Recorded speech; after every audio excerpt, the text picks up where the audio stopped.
अस्सलाम वालेकुम व्यूअर्स, मैं हूँ शाकिर सोलंकी। व्यूअर्स, आज कौमी असम्बली में हंगामा आराई हुई है। आज एक मुनफरद वाक़या रूनुमा हुआ है कौमी असम्बली में, जो पहले ऐसा नहीं हुआ। उसका हाल अहवाल दूंगा। कौमी असम्बली में अपोजिशन और हुकूमत के दरमियान क्या कुछ हुआ। एक मेंबर को बाहर ऐवान से निकलवा दिया गया सार्जेंट एट आर्म्स के ज़रिए, और जो सिक्योरिटी एहलकार हैं उनको हुक्म दिया डिप्टी स्पीकर ने, लेकिन मेंबर ने बाहर जाने से इनकार कर दिया। अपोजिशन, तमाम जो अपोजिशन के अरकान है वो उस एक मेंबर के हक में आ गए सामने, और हुकूमत और अपोजिशन के अरकान आमने सामने थे। कौमी असम्बली का इजलास की तफसीलात आपके साथ शेयर करूं उससे पहले उन दोस्तों से दरख्वास्त होगी जिन दोस्तों ने मेरा चैनल अभी तक सब्सक्राइब नहीं किया या चैनल पहली दफ़ा देख रहे हैं, वो चैनल को ज़रूर सब्सक्राइब करें ताकि आने वाली जो अपडेट्स हैं वो भी आपके साथ शेयर होती रहें। और अगर प्रोग्राम अच्छा लगे तो इसको शेयर भी करें, लाइक भी करें और कमेंट्स भी करें। तो व्यूअर्स, आज कौमी असम्बली का इजलास स्पीकर असद कैसर की ज़ेर सदारत जैसे ही शुरू हुआ तो पेशावर धमाके की मजम्मती करारदाद पेश की गई, जो मुत्तफ़िक़ा तौर पर मंजूर की गई। इस करारदाद की मंजूरी में तो अपोजिशन ने हिस्सा लिया, लेकिन उसके बाद नवीद कमर जो हैं पीपल्स पार्टी के रुकन हैं, उन्होंने फिर नुक्ता एतराज़ पर मामला उठाया कि ऐवान जो है रूल्स के मुताबिक नहीं चलाया जा रहा, गैर कानूनी तरीके से चलाया जा रहा है, तो इस ऐवान की कार्रवाई का हम हिस्सा नहीं बन सकते। अपोजिशन पिछले एक हफ़्ते से मुसलसल एहतजाज कर रही है, और यही अपोजिशन का मौक़िफ़ है कि हुकूमत रूल्स के मुताबिक ऐवान को नहीं चला रही। अपोजिशन को मौका नहीं दिया जा रहा होता कि अपोजिशन अपने मसाइल, अवाम के मसाइल पर आवाज़ उठाए, तो अपोजिशन को आवाज़ को दबाया जा रहा होता है। तो इस पर अपोजिशन मुसलसल एहतजाज कर रही है। आज भी नवीद कमर ने यही कहा कि अगर यह रवैया है, अगर इसी तरीके से ऐवान को चलाया जाएगा तो हम कार्रवाई का हिस्सा नहीं बनेंगे। और फिर अपोजिशन वॉकआउट करके ऐवान से चली गई। तो उसके बाद फिर शगुफ्ता जुमानी को बिठा दिया अपोजिशन ने ऐवान में। शगुफ्ता जुमानी ने फिर, पीपल्स पार्टी के रुकन है, उन्होंने फिर कोरम की निशानदेही की, और कोरम की गिनती की गई तो कोरम पूरा नहीं था। स्पीकर ने कोरम पूरा न होने की वजह से इजलास की कार्रवाई कोरम पूरा होने तक मौखर कर दी। कुछ देर बाद स्पीकर दोबारा आए और गिनती कराई तो मेंबरान पूरे हो गए थे, तो फिर इजलास की कार्रवाई शुरू हुई। फिर डिप्टी स्पीकर के हवाले कर दिया स्पीकर असद कैसर ने इजलास। डिप्टी स्पीकर इजलास चला रहे थे, अपोजिशन भी, ख्वाजा आसिफ ने भी बात की, मुख्तलिफ फ़रकान ने बात की। आगा रफ़ीउल्लाह जो हैं पीपल्स पार्टी के, वो बात करना चाह रहे थे, तो डिप्टी स्पीकर उनको मौका नहीं दे रहे थे, जिस पर उन्होंने अपना एहतजाज करना शुरू कर दिया। तो डिप्टी स्पीकर सीख पा हो गए, उन पर बरहम हो गए कि ये कोई तरीका नहीं है, आप हमेशा बदतमीज़ी करते हैं, आप ऐवान की कार्रवाई में बहुत मुदाखलत करने लगे हैं। और सार्जेंट एट आर्म्स को जो है डिप्टी स्पीकर ने हुक्म दिया कि सार्जेंट साहब, इनको आगा रफ़ीउल्लाह को ऐवान से निकालें और बाहर निकाला जाए इनको। बिल्कुल इस तरह अंदाज़ था डिप्टी स्पीकर का जो हम देख रहे थे। वो फ़िलहाल मैं आपको दिखा दूँ, मेरा ख़्याल है उसके बाद फिर मैं अपोजिशन के एहतजाज पर भी बात करता हूँ। पहले आप वो देख लें कि डिप्टी स्पीकर और आगा रफ़ीउल्लाह के दरमियान क्या कुछ हुआ। आप यहाँ से बाहर जाएं, इनको सार्जेंट साहब इनको बाहर लेकर जाएं, यहाँ से बाहर जाएं। आप यहाँ पे आप बहुत ज्यादा बदतमीजी करने लगे हैं। आप इनको बाहर निकाला जाए आज।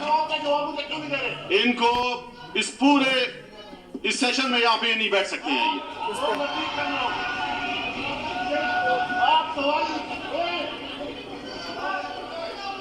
मेरे सवाल का जवाब। आप यहाँ से जाएं, बाहर निकले, हाउस से बाहर जाएं। आप बाहर जाएं, आप बाहर जाएं, आप समझ आ रही है। बाहर जाएं आप।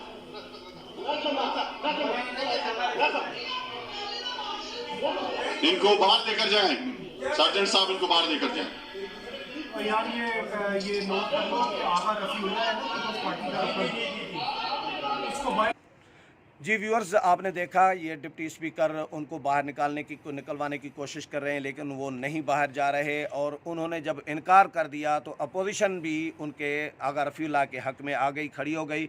अपोजिशन ने फिर उसके बाद घेराव किया स्पीकर के डाइस का, रोस्ट्रम का, और डिप्टी स्पीकर के और हुकूमत के सामने आ गए, हुकूमती अरकान के, अपोजिशन के अरकान भी। तो इस पर एहतजाज भी हुआ। बड़ी एक बिल्कुल मछली मंडी का जो ऐवान है मंज़र पेश कर रहा था। लेकिन उसके बाद फिर हुकूमत ने भी शरी मज़ारी जो हैं उन्होंने भी कोशिश की। उन्होंने कहा कि इनको क्यों नहीं निकाला जा रहा, जब रूलिंग दे दी है डिप्टी स्पीकर ने तो इनको निकाला जाए।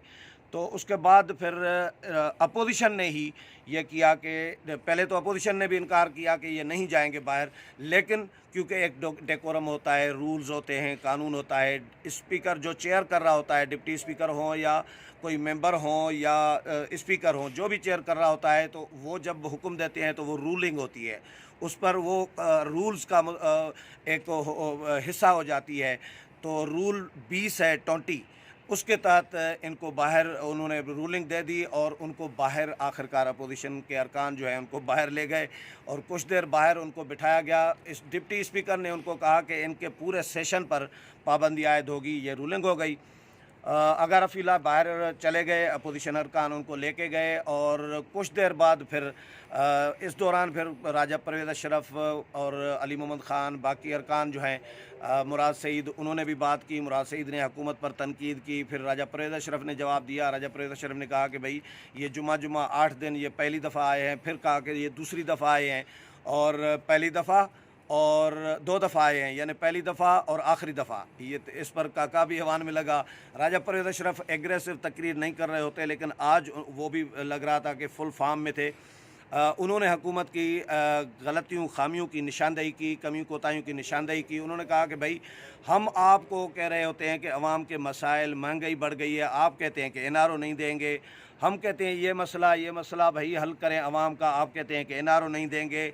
तो इस पर राजा परवेज़ अशरफ ने भी अच्छी सी एक क्लास ली हुकूमत की, लेकिन राजा परवेज़ अशरफ ने कहा, इल्ज़ाम ये लगाया गया आगा रफ़ीउल्लाह पर हुकूमत की जानब से कि आगा रफ़ीउल्लाह ने गाली दी है, जिस पर राजा परवेज़ अशरफ ने वजाहत की कि मैं ऐवान में खड़े होकर हल्फन कहता हूँ। और उन्होंने कहा कि आगा रफ़ीउल्लाह हल्फन कह रहे हैं कि उन्होंने कोई गाली नहीं दी। और राजा परवेज़ अशरफ ने कहा कि अगर उसके बावजूद कोई ऐवान का तक़द्दुस मजरूह हुआ है तो मैं आगा रफ़ीउल्लाह की तरफ से जो है माफ़ी मांगता हूँ ऐवान से। उसके बाद फिर राजा परवेज़ अशरफ ने रिक्वेस्ट की कि अब उनको जो है आगा रफ़ीउल्लाह को ऐवान में आने की इजाज़त दी जाए। तो डिप्टी स्पीकर ने कहा कि ये रूल्स मुअत्तल होंगे, वो जो रूल 20 है वो मुअत्तल होगा, उसके बाद आगा रफ़ीउल्लाह आ सकते हैं। फिर अली मोहम्मद ख़ान ने भी यही बात की और अली मोहम्मद ख़ान ने रूल 20 जो है मुअत्तल जो यानी जो रूलिंग है डिप्टी स्पीकर की, वो मुअत्तल करने के लिए रूल 20 की तहरीक पेश की।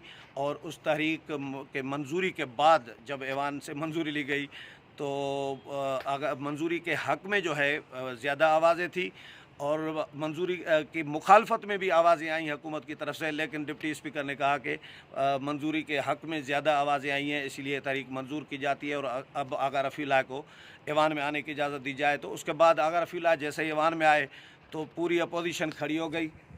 जिस तरह कोई पार्लिमानी लीडर या अपोजिशन लीडर आ रहा हो और अपोजिशन डेस्कें बजाती रही, आगा रफ़ीउल्लाह का इस्तकबाल किया। आगा रफ़ीउल्लाह बड़ा फातिहाना अंदाज़ में हाथ हिला रहे थे अपोजिशन अरकान को और वेव कर रहे थे, यानी वो समझ रहे थे कि ये मैंने बड़ा कोई फातिहाना काम किया है, बड़ी मेरी कामयाबी है कोई कि मैं डिप्टी स्पीकर ने मुझे बाहर निकाला। चलो अपोजिशन के कहने पे मैं बाहर चला गया, अब डिप्टी स्पीकर मजबूर हुआ, अपोजिशन ने उनको मजबूर किया, मुझे ऐवान में लाया गया।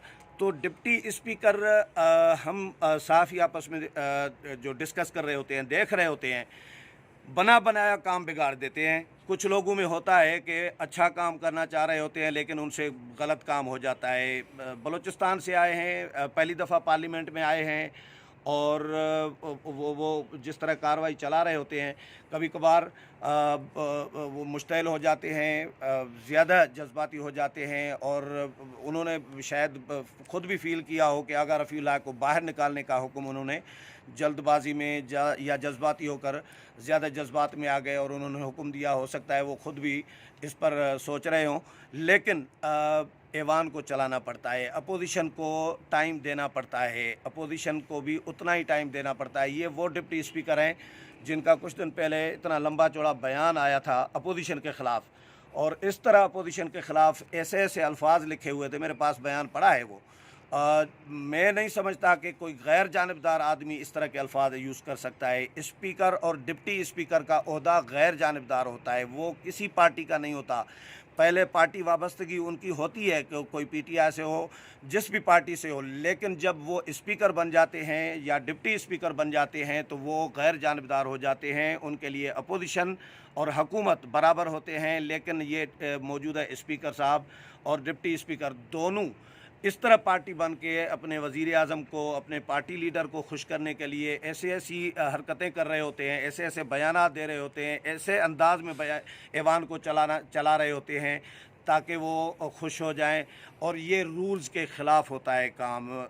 बिलावल भुट्टो ज़रदारी ने, आपको याद होगा, स्पीकर को भी कठपुतली स्पीकर करार दिया था और उनके ख़िलाफ़ कई दफ़ा ऐलानात भी किए हैं कि हम इनको हटाने के लिए तहरीक पेश करेंगे।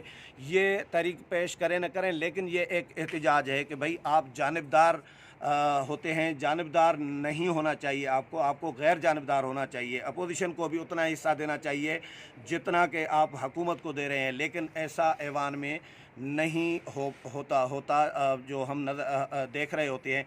आज भी वही हुआ है। अपोजिशन ने अपना बहरहाल एहतजाज किया है, हुकूमत को अपने तौर पर टफ़ टाइम जो है पार्लियामेंट के अंदर भी दिया हुआ है और पीडीएम ने बाहर दिया हुआ है। जलसे कर रही है तो हुकूमत परेशान हो जाती है। ऐवान में तो बिल्कुल अपोजिशन ने ऐसा टफ़ टाइम दिया है कि कार्रवाई चलाना हुकूमत के लिए मुश्किल है। इस हवाले से जो भी अपडेट आती रहेगी वो भी आपके साथ शेयर करता रहूँगा। उम्मीद है प्रोग्राम पसंद आया होगा। अगले प्रोग्राम में फिर मुलाकात होगी, तब तक इजाज़त चाहता हूँ। अल्लाह हाफ़िज़।